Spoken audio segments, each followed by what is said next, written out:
Bonjour à tous, bonjour à toutes. Aujourd'hui, je vous propose de travailler sur le chapitre 5, les processus managériaux.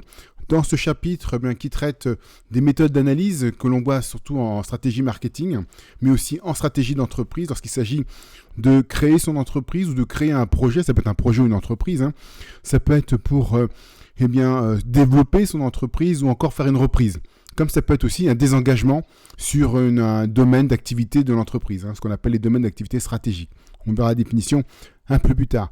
Donc ces méthodes d'analyse que nous allons voir dans ce chapitre sont notamment le SWOT, le LCAGE, le PESTEL. Ça peut être aussi les 5 forces de Porter, les 5 forces plus une de Porter qu'on va analyser point par point à l'issue de ce chapitre. Donc l'objet de ces méthodes d'analyse est de permettre d'étudier de la viabilité, la faisabilité d'un projet ou encore d'une entreprise. Alors ce chapitre est d'autant plus important que l'année prochaine, vous avez une épreuve qui s'appelle projet entrepreneurial ou un projet d'entrepreneuriat. Lors de ce projet, vous aurez à réaliser justement soit un projet de création, de développement ou de reprise, comme je l'ai dit, ou simplement développer seulement une partie d'activité. Quand je parle de développement, c'est agrandir une salle de restauration ou créer un spa dans un hôtel, des choses de ce type. Et cette épreuve sera sanctionnée donc par la présentation d'un business model et d'un business plan devant un jury.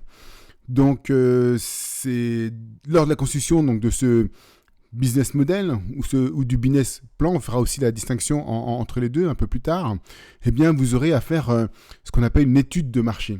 Et c'est à ce moment-là que ces outils vont devenir indispensables pour vous aider à réaliser l'étude de marché, donc proprement dite, qui va s'intégrer à votre business plan. Alors, je vous propose de commencer tout de suite. Alors, pour illustrer mes propos, je propose la situation suivante.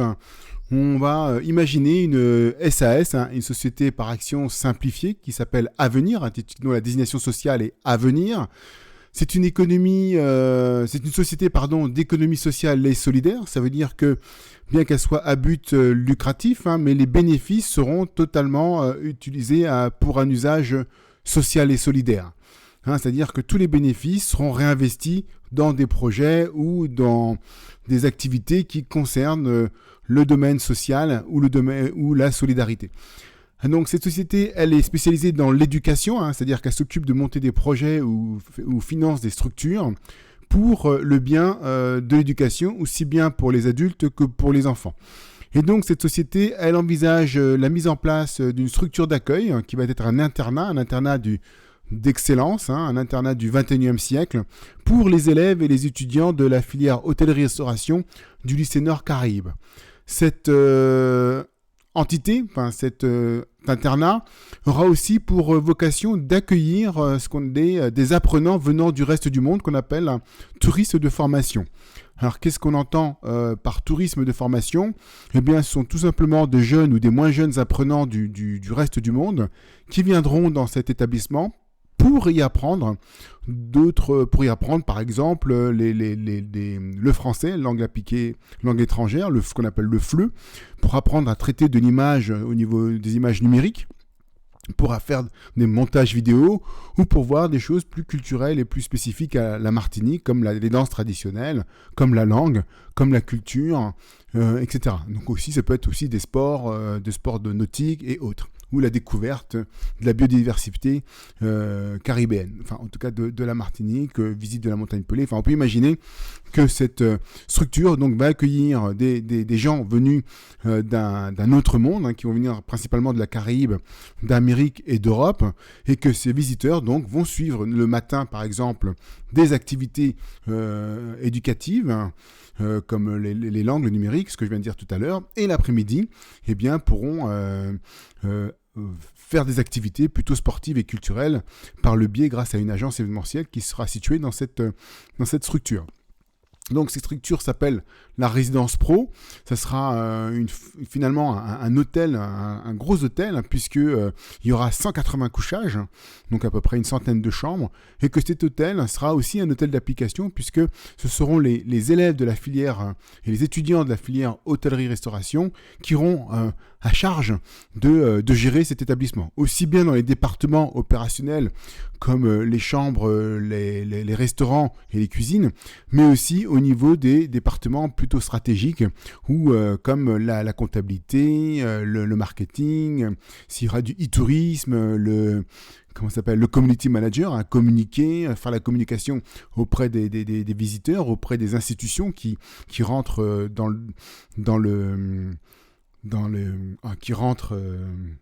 qui sont intéressés par ce qu'on leur propose. Et donc cette résidence monde, vous voyez, c'est un gros internat finalement, c'est un gros internat, mais qui accueille aussi bien ses propres élèves, ses propres apprenants, mais aussi des apprenants venus d'ailleurs. Donc c'est quelque chose de complètement novateur, ça rentre dans le projet internat du 21e siècle, demandé par le gouvernement. Sauf que là, on va beaucoup plus loin, hein, puisque cet hôtel, vous voyez, cette structure, cette résidence monde, sera équipée d'une salle de coworking. Ça veut dire que la journée, il y aura des professionnels de l'extérieur qui vont venir pour bénéficier, profiter des structures, hein, la salle de coworking sera hyper high-tech, hein, connectée. Il y aura un bar, il y aura 4 restaurants, il y aura une piscine, il y aura donc des salles de sport, salles de musculation, salles de fitness et une épicerie citoyenne. Donc cette résidence pro a pour vocation donc de tourner de jour comme de nuit. C'est-à-dire que le jour, il y aura toutes ces activités comme une pépinière d'entreprise, on va aider les entrepreneurs à se réaliser. Mais il y aura aussi le CDI où les élèves iront travailler ou aussi se détendre, puisqu'il y aura une salle de détente et les salles de restauration seront ouvertes. Il y aura donc 4 restaurants où on fera de la gastronomie, snaconomie, bistronomie. Enfin, on verra toutes les différentes formes de restauration afin que les élèves puissent avoir une formation d'excellence dans les différents secteurs. Et pareil, les chambres seront de classe 2, classées 2 à 4, voire 5, pour qu'ils puissent voir les différents standings de produits que l'on propose dans le secteur de l'hôtellerie. Donc l'agence événementielle aussi, hein, qui sera gérée par des élèves et des étudiants, leur but, hein, est, comme je disais tout à l'heure, de préparer les activités pour les visiteurs, mais aussi pour les internes. Hein. Il y aura des activités prévues pour les internes de l'établissement.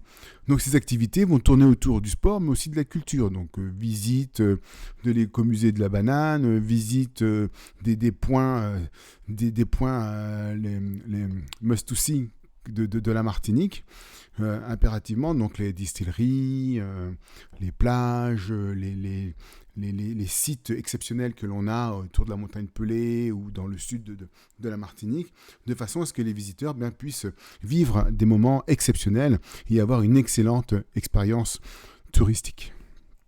Voilà, donc j'ai planté le décor. Donc à partir de ce cas-là, il va falloir imaginer donc ce produit et on va pouvoir appuyer par des exemples concrets les différentes méthodes d'analyse que l'on va voir par la suite. Alors on va commencer donc par la fiche ressource numéro 1, la réflexion stratégique. Donc ici, on va aborder dans un premier point la définition, enfin la notion de stratégie, où on verra la définition et ensuite on verra les caractéristiques de la stratégie. Là ici, je parle de la stratégie au sens large, hein, c'est-à-dire la stratégie de l'entreprise. Et dans un grand 2, on verra les finalités ou encore les missions de l'entreprise, voir les différentes finalités qui existent dans une entreprise et comment les salariés doivent y adhérer. Donc on verra quelles sont ces missions et la traduction donc, de ces missions ou de ces finalités en objectifs. Voilà, c'est l'objet donc de cette fiche numéro 1. Allons-y. Alors la définition donc de la stratégie. Alors avant de rentrer directement dans la définition, j'aimerais placer le terme de stratégie dans un contexte. Hein. Alors il faut savoir que c'est un terme qui est guerrier, hein, qui est associé généralement à un grand général chinois qu'on appelle Sun Tzu. C'est un autre donc, qui a écrit un ouvrage sur l'art de la guerre au IVe siècle avant Jésus-Christ. Donc c'est le mot stratégie, donc ça évoque la guerre. Ça évoque la guerre, donc la guerre contre qui? Contre les concurrents. Hein, si je fais une analogie par rapport à nous aujourd'hui, hein, enfin, en tout cas, la matière qui nous intéresse, parce que la guerre, ça existe toujours, mais par rapport au contexte économique, enfin, par rapport au contexte de l'entreprise, eh bien, donc, ça donc, évoque la guerre contre donc, nos concurrents, et le leadership, c'est le leadership du dirigeant qui doit conduire donc son armée bien organisée. Donc, cette armée bien organisée, on pourrait l'associer à l'entreprise et on doit donc cette armée bien organisée l'emmener à la victoire. Et donc la victoire peut être matérialisée par la performance ou les performances de l'entreprise, puisqu'effectivement, il n'y a pas que la performance économique, mais il y a d'autres performances comme la performance sociale ou la performance environnementale. Donc, c'est l'ensemble de ces performances qu'il faut amener à la victoire. Donc, il faut les emmener à la victoire, mais bien sûr sans faire de gaspillage. Hein. Faut dire qu'il y a une notion d'efficience ici. On ne va pas emmener. Il ne faut pas que ce soit une boucherie. Tant qu'à faire se peut. Donc on va essayer de préserver au maximum la vie de nos soldats. Et ici, nos soldats, ce sont les salariés. Donc finalement, cette guerre, elle est menée pour qui? Elle est menée pour protéger les intérêts de la nation. Et ici, la nation, eh bien, on va penser aux actionnaires. Donc, qu'est-ce qu'il va faire? Donc, les intérêts de la nation, eh bien, c'est tout simplement de protéger donc la nation, mais aussi de l'enrichir. Et là, je vais introduire into bracket, je vais introduire la notion de création de valeur. Donc, vous avez vu, donc la stratégie, c'est lutter donc sur un marché contre des concurrents dans le but avec l'entreprise, bien sûr, avec des moyens qu'on aura alloués, en ayant choisi une activité bien précise, on va emmener l'entreprise à réaliser des performances qui est la victoire et dans un but d'économiser, d'optimiser les ressources qu'on utilise et d'épargner donc la fatigue de nos salariés de façon à qu'on puisse faire entrer ici les compétences distinctives, je veux dire les compétences propres de l'entreprise à travers nos salariés pour qu'on puisse bien servir les intérêts des actionnaires en créant de la valeur. Voilà comment je pourrais placer le contexte de la stratégie. Et donc là, maintenant, je rentre dans la définition.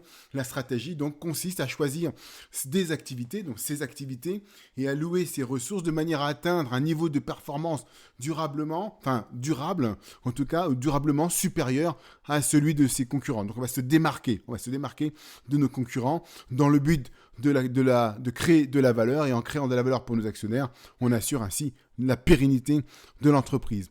Alors, ce qu'il faut savoir pour la stratégie, il y a 3 piliers fondamentaux ici. C'est tout d'abord donc cette notion de création de valeur. Ainsi, il nous faut du sang neuf si on veut se développer, si on veut continuer, si on veut survivre. Il nous faut donc créer de la valeur en luttant donc contre les concurrents. Donc, c'est l'affrontement concurrentiel et on va définir bien sûr son périmètre d'activité. On ne peut pas être sur tous les fronts. Il va falloir choisir des activités et donc ce choix d'activité, c'est là-dessus que l'on va fonder donc, nos stratégies.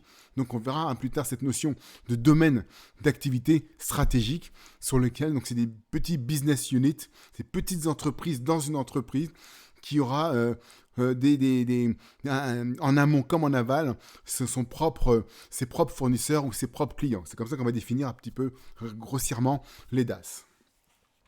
Donc passons à la suite, on a vu la définition, on va voir maintenant les caractéristiques de la stratégie.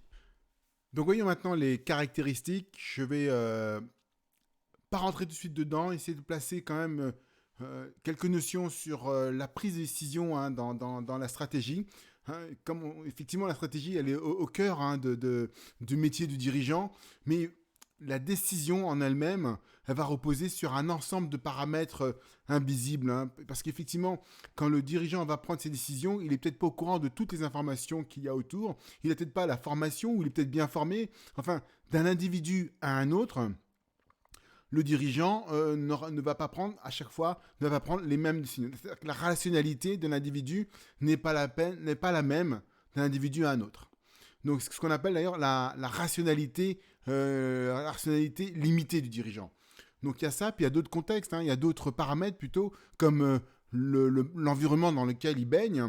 Ça peut être aussi la qualité, le niveau de son personnel, l'implication de son personnel dans les objectifs de l'entreprise, mais aussi la force qu'exerce les concurrents sur l'entreprise, donc la taille du marché, tous ces paramètres vont jouer. Donc une décision, elle est le fruit d'un ensemble de paramètres. Donc dans ce contexte, donc le rôle du dirigeant, c'est pas de faire de la stratégie, mais plutôt de faire du management de stratégie, management stratégique. Voilà, c'est ça, le terme exact, c'est du management stratégique, puisqu'il va essayer d'optimiser sa décision par rapport à un ensemble de données qu'il ne maîtrise peut-être même pas lui-même. Donc voilà, c'est là-dessus que je voulais insister. Ça veut dire donc insister sur le fait que cette stratégie, c'est la manière d'intégrer la stratégie dans une gestion, dans un contexte, un contexte organisationnel qui est relativement complexe. D'accord ? Voilà. Donc maintenant, rentrons dans les caractéristiques de la stratégie, ce que je vais simplifier en 3 éléments. Tout d'abord, dire que quand la décision est prise d'aller vers telle direction, ça va engager l'entreprise sur du long terme. Donc, il faut vraiment mûrement réfléchir à la décision parce que c'est sur du long terme. Quand, par exemple, vous décidez d'agrandir votre hôtel, vous allez l'agrandir, rajouter, mettons, vous avez 50 chambres, vous voulez en faire 100, c'est un investissement. C'est un investissement sur du long terme, mais c'est un investissement qui est lourd de conséquences. Le retour en arrière va être difficile. Et en plus, il va falloir rentrer en interaction. Est-ce que votre décision de vous agrandir, de vous développer est conforme à ce qu'attend la demande ou ce qu'attend le marché ? D'accord ? Donc, voilà, vraiment, c'est une décision qui doit être mûrement réfléchie.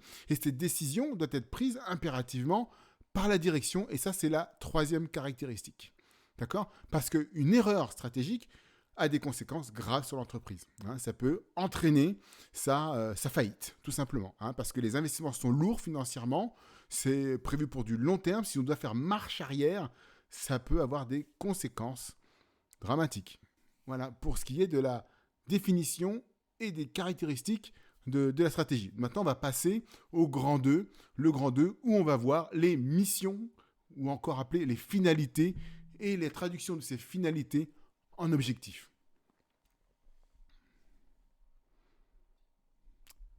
De nouveau de retour sur les grandes zones, donc la fiche ressource numéro 2, la réflexion stratégique. Voyons maintenant, dans un grand 2, donc les finalités et les objectifs de l'entreprise. Donc, grand 2.1, les finalités. Donc ici, le but de toute entreprise, c'est de créer de la valeur. Créer de la valeur afin, bien sûr, d'assurer sa pérennité. On a vu que la création de valeur, c'est le nerf de la guerre. Pour toute entreprise, si l'argent, c'est le sang dans le corps humain, il faut du sang pour pouvoir faire survivre votre entreprise et assurer son développement et sa pérennité.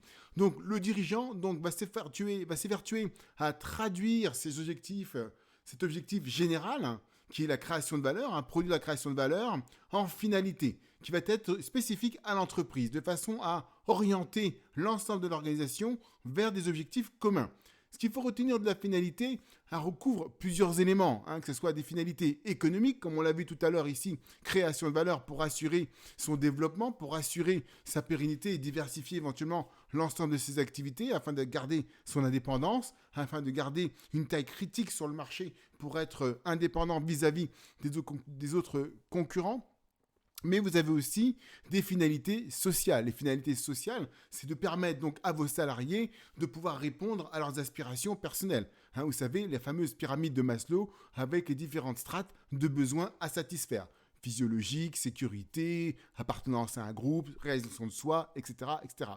Et puis vous avez aussi des finalités environnementales, où il va falloir veiller à protéger notre île d'une invasion touristique de masse. Le tourisme de masse à la Martinique, c'est pas pensable.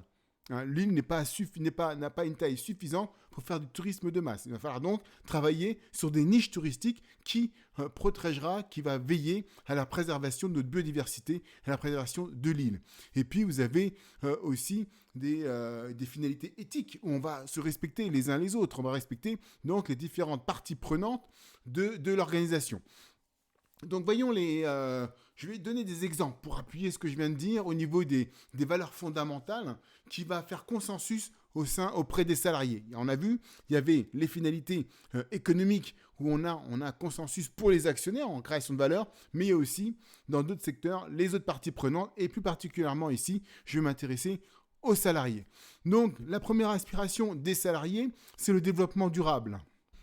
Donc pour le salarié, le développement durable, ça va être de promouvoir un développement qui va chercher à être innovant au niveau des ressources locales. Hein, si par exemple la résidence Promonde veut dans ses restaurants travailler que sur du locavore, hein, le locavore c'est le fait qu'on s'intéresse qu'à la production locale pour produire nos plats, eh bien, on va falloir voir comment faire, se mettre d'accord avec les agriculteurs, avec les pêcheurs, avec les maraîchers, enfin toutes ces personnes qui pourront nous approvisionner en viande, en poisson et en d'autres denrées périssables et non périssables, de façon à avoir que de la production locale, donc travailler en locavore.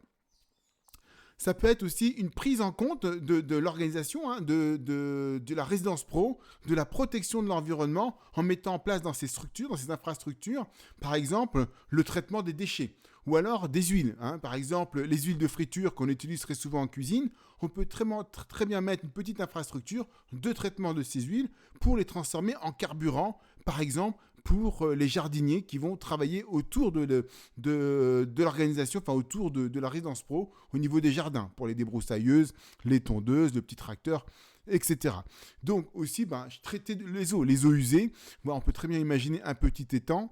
Bon, après, au niveau des normes, il faut voir, plutôt avoir une petite station d'épuration et l'écoulement des eaux pourrait peut-être, si elle est bien sûr potable, si elle est réutilisable, l'utiliser pourquoi pas, faire une agriculture vivrière pour l'organisation. Il servira d'ailleurs pour les enfants, leur faire visiter la partie environnementale, leur faire visiter les cultures réalisées par la résidence pro.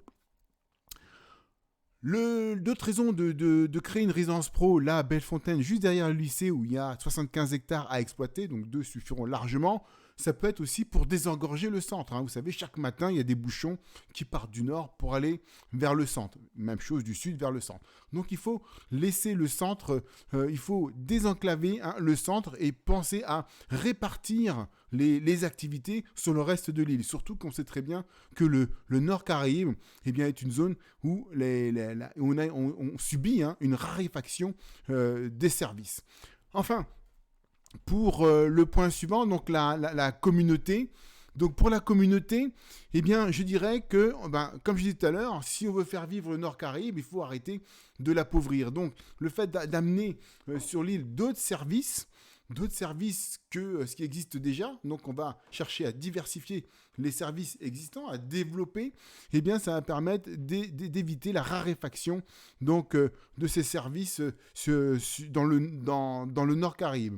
Donc, un autre point sur la communauté, c'est qu'on va chercher, donc, notamment au niveau de nos apprenants, à moderniser l'enseignement et la formation professionnelle, puisque en ayant cet outil de résidence pro où les élèves vont travailler dans tous les départements de l'entreprise, que ce soit opérationnel ou stratégique, ça va permettre de péter le plafond de verre pour permettre aux élèves d'aller au-delà de ce qu'ils sont capables de faire et au-delà de ce qu'on a toujours pu faire, puisque quand vous allez en stage, tout simplement, disons les choses telles qu'elles sont, quand vous allez en stage, vous êtes toujours cantonné. On vous cantonne en tout cas, que ce soit ici ou à l'extérieur, on vous cantonne à des activités dans les départements opérationnels, c'est-à-dire en hébergement, en cuisine ou encore dans les salles. Il faut qu'on puisse faire autre chose. Il faut que vous puissiez voir ce qui se passe dans le service comptable, voir ce qui se passe dans le service marketing, voir ce qui se passe dans les services de direction, de façon à voir autre chose et développer chez vous ce qu'on appelle un esprit d'entrepreneuriat. Je vais aussi ajouter comme autre exemple pour la communauté, pour le Nord Caraïbe en tout cas. Alors tous ces exemples vont vous être utiles éventuellement si vous avez un projet qui a lieu sur la Martinique. Ça va vous donner des arguments, des points sur lesquels vous pourrez approfondir et voir ce qu'il en est par rapport à votre projet. Donc ici, il va falloir chercher grâce à cet outil, d'outil de formation, on va pouvoir réduire, réduire les inégalités qui existent en matière d'éducation. Quand on voit le nombre de lycées qu'il y a dans le Nord, c'est-à-dire 2, Bellefontaine et le lycée Victor Anissé, et puis ce qu'il y a les nombres d'établissements qu'il y a dans le Sud et dans le Centre, on a quoi être jaloux. Donc, cette unité va nous permettre d'être plus attractif et de proposer autre chose et autrement. Donc ensuite, on va proposer des solutions pour répondre aux besoins et aux exigences du marché. On nous a souvent rapproché qu'il n'y a pas assez de cadres du secteur de l'industrie, du secteur de la restauration et de l'hôtellerie, d'où l'arrivée d'une école Vatel pour pouvoir former ces cadres. Eh bien, on va pouvoir répondre aussi à cette demande du marché. On va proposer donc des solutions. Ce sera des solutions pour éviter la fuite de cerveau. Parce qu'effectivement, cette entité, oui, elle sera dirigée, on va dire, à 90% par les élèves et les étudiants, mais oui aussi, il faudra du personnel permanent, du personnel d'encadrement qui sera rattaché, enfin qui seront en tout cas rattachés à la résidence pro. Il nous faudra des cadres. Il nous faudra donc un directeur, on va dire, pour l'établissement. Il nous faudra un community manager. Il nous faudra un informaticien hors pair pour pouvoir mettre en place tout ce dont a besoin l'établissement, en sachant qu'il y aura une salle de coworking high-tech, qu'il y aura des salles multimédia, qu'il y aura une grosse communication marketing à faire au niveau du e-commerce. Donc, il nous faut du personnel de haute pointure. Donc, ça va permettre de créer finalement une dizaine de postes de haut niveau sur le Nord Caraïbe. Au niveau des familles maintenant, j'en reviens au point suivant. Donc au niveau des familles, eh bien ça va nous permettre de dynamiser le Nord Caraïbe puisqu'on va permettre aux familles, parce qu'il y aura aussi des cadres, mais il y aura aussi des employés. On aura le personnel qui sera en charge d'assurer l'entretien, la maintenance des locaux, que ce soit au niveau d'hébergement que de la restauration. Eh bien ce personnel-là, on va faire en sorte de le prendre, de le sélectionner, de le recruter au niveau du bassin Nord Caraïbe. Donc ça permet aux familles eh bien, d'augmenter leur pouvoir d'achat et de redynamiser le Nord Caraïbe. On va donc décentraliser les emplois vers le Nord. En tout cas, garder les emplois potentiels, garder les salariés potentiels du Nord. Enfin, le dernier point, donc l'intérêt intergénérationnel. Tout le monde le sait, on est devant une crise sociale qui va arriver à l'orée de 2030 où on a une population vieillissante. On a une population vieillissante tout simplement parce que chaque année, le nombre de jeunes en partance pour des raisons économiques augmente. C'est entre 3 et 5 000. Enfin, c'est passé de 3 000 à 5 000. Je ne sais pas combien c'est encore aujourd'hui, mais ça va s'accentuer. Ce qui fait que la Martinique perd chaque année environ 2% de sa population. 2%. Donc 2%, c'est pas rien. Et ça a un impact, forcément, ça va avoir un impact au niveau social d'ici une dizaine d'années. Donc, si on peut mettre en place un dispositif qui va permettre de réduire, qui va permettre de freiner cet exode des jeunes vers l'extérieur, eh bien, ce sera un plus pour le pays Martinique. Et voilà. Donc, le but du jeu, la structure Résidence Pro aura une tendance, ce ne sera pas la solution, mais va permettre au moins de freiner cette désaffection démographique du nord vers le centre ou vers l'extérieur. Voilà pour ce qui est des finalités. Alors, une fois qu'on a défini nos finalités, on va passer aux objectifs. Donc, c'est le point 2.2, les objectifs. Les objectifs, c'est quoi? C'est la traduction des finalités, mais la traduction mesurable. C'est-à-dire qu'on va, je vais donner un exemple rapide. C'est de dire, par exemple, on va augmenter nos parts de marché de 20%. Voilà, 20%, c'est mesurable. On regarde ce qu'on avait, on veut l'augmenter, on veut passer à autre chose. On avait, un bénéfice de 100 000, on veut augmenter notre résultat de 20%, et bien on doit faire du 120 000. Vous voyez? C'est ça les objectifs. Donc c'est la traduction numérique, c'est la traduction numérique des finalités. D'accord? Donc, si je prends la définition telle qu'elle est là, les objectifs sont la traduction mesurable des finalités à travers la performance économique, les parts de marché et le développement international. C'est-à-dire qu'on veut augmenter notre part de marché de 20%. Alors, si je reviens dans le cadre de notre situation, bien là, comme c'est tout nouveau, est-ce qu'on va prendre des parts de marché? Vaudrait éviter. Déjà, je ne connais même pas encore les résultats 2020 sur la situation des entreprises hôtelières à la Martinique, mais on sent déjà que ça va être une catastrophe quand on va avoir enfin les chiffres. Je prie pour eux pour qu'ils tiennent debout. Parce que déjà, avant la crise, ils avaient un taux d'occupation, il faut le savoir, un taux d'occupation d'environ 60,4%. Mais quand on sait que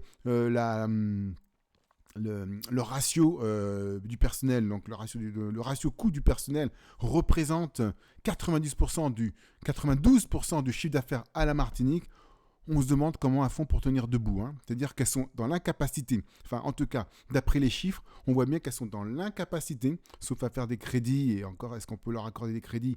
On a vu que certaines entreprises Fab, je crois, oui, les hôtels Fab, on peut obtenir des crédits, mais ce n'est pas toutes qui pourront le faire. Mais là, avec les chiffres que l'on a, les chiffres que l'on a ne permettent pas aux entreprises de pouvoir assurer leur maintenance. Ce qui veut dire que les hôtels tels qu'ils sont, elles sont en déconfiture, c'est-à-dire qu'elles sont dans l'incapacité de se rénover, de se réinventer. Impossible, elles n'ont pas les ressources financières pour le faire actuellement. Donc ça, c'est le genre de choses qu'il faudra absolument que l'on évite dans le cadre de notre projet. Donc à en tenir compte. Mais bon, je sais plus où j'en étais, je sais plus de quoi je parlais. Enfin bref, je vais revenir donc aux objectifs, donc les axes sur lesquels tournent les objectifs. Donc je vais commencer par l'innovation. Donc ici, alors ce qu'il faut savoir au niveau de l'innovation, donc c'est quand on a une recherche constante d'améliorer l'existant, à pas confondre avec l'innovation ou qui est enfin c'est pas qui est l'inverse, mais qui lui vise à créer du nouveau. Là on part sur de l'existant et on l'améliore. Donc notre but à nous dans le cadre de la résidence Promonde, une fois qu'on sera en place, eh bien il va falloir perpétuellement chercher à se réinventer, de façon à avoir un avantage concurrentiel par rapport aux autres entreprises. Alors, est-ce qu'on est vraiment concurrent? Puisqu'on ne s'attaque pas aux parts de marché. Voilà, c'est là où j'en étais tout à l'heure. J'ai perdu le fil conducteur de mon idée. Mais effectivement, on va s'attaquer au tourisme tel qu'il est à la Martinique. J'appellerais ça le tourisme éco ou tourisme affaires, ou tourisme loisir et tourisme affaires.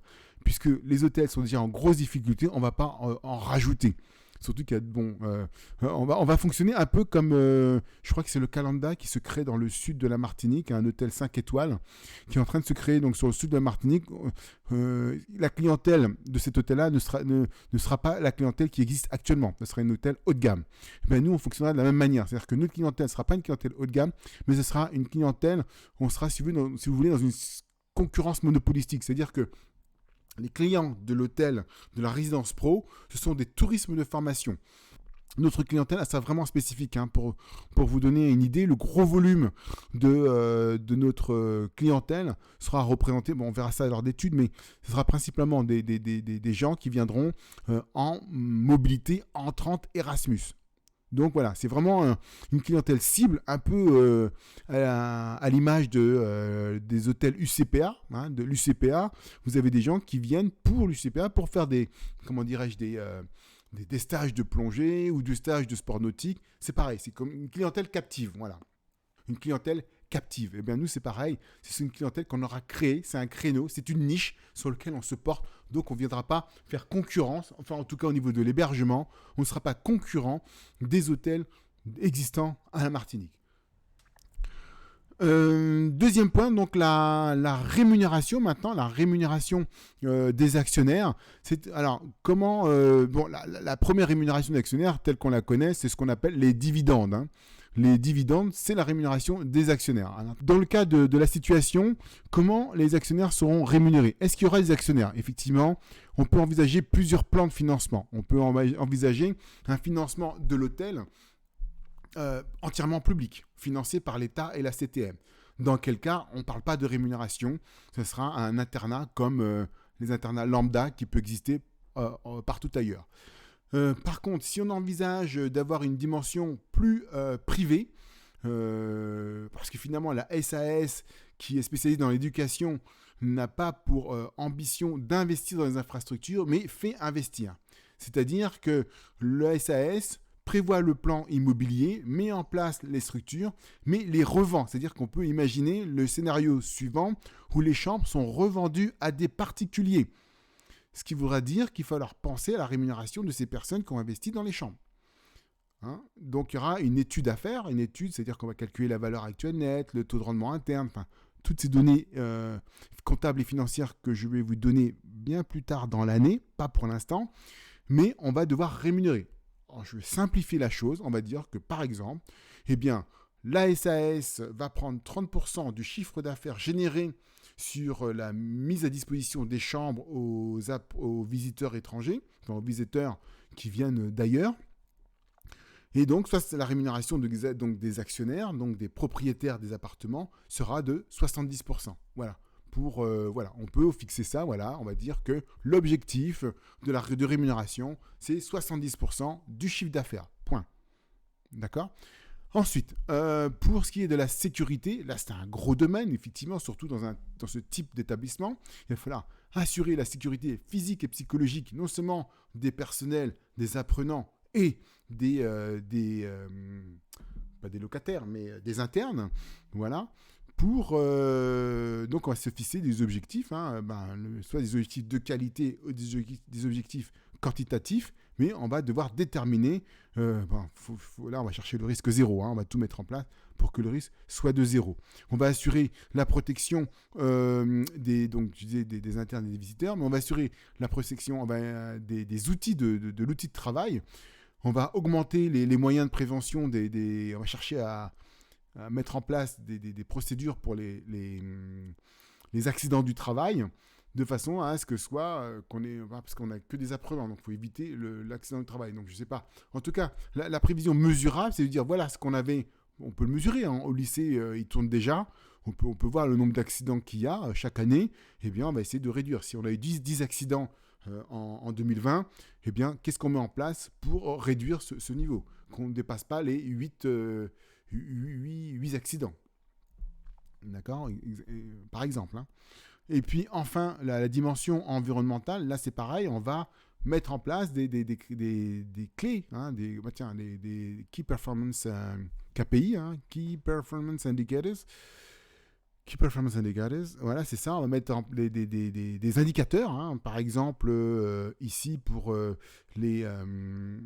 niveau de l'environnement, au niveau de la réalisation des économies d'énergie. Si, par exemple, on a consommé, je veux dire n'importe quoi, mais c'est pas grave, je veux dire, on a consommé 10 000 kWh, eh bien, qu'est-ce qu'on peut mettre en place pour consommer 8 000 kWh ?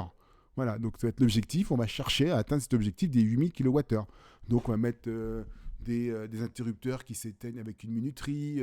L'allumage des chambres se feront centraliser par une carte qui une fois que la carte est retirée de sa loge, une fois que le client part avec sa carte, eh bien ça éteint toutes les lumières. Enfin, on peut imaginer tout ce qui se fait déjà en hôtellerie et faire mieux encore.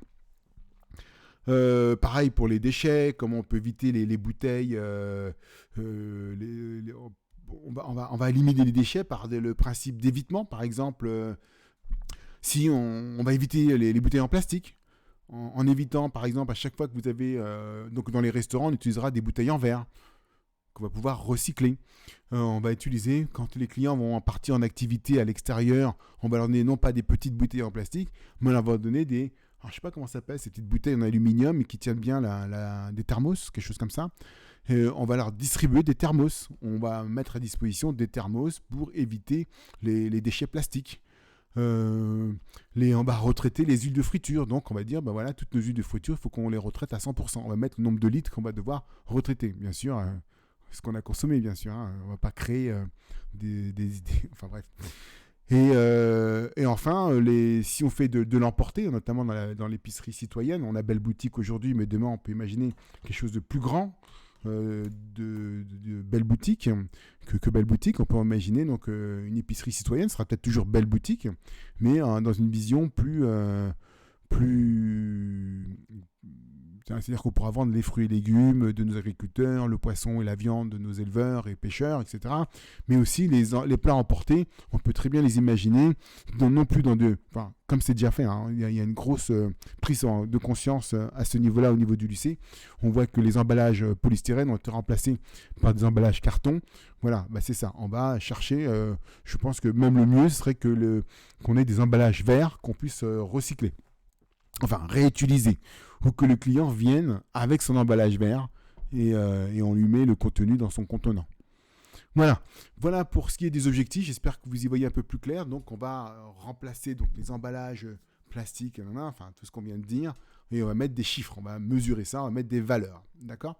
Donc voilà pour ce qui est de la fiche ressource numéro 1. Donc j'en ai terminé et on va pouvoir, je vais attaquer donc ensuite la fiche ressource numéro 2 où on va rentrer cette fois directement, hein, on va se jeter dedans dans les modèles d'analyse de la stratégie d'entreprise. Voilà, je vous remercie et je vous donne rendez-vous à la prochaine vidéo.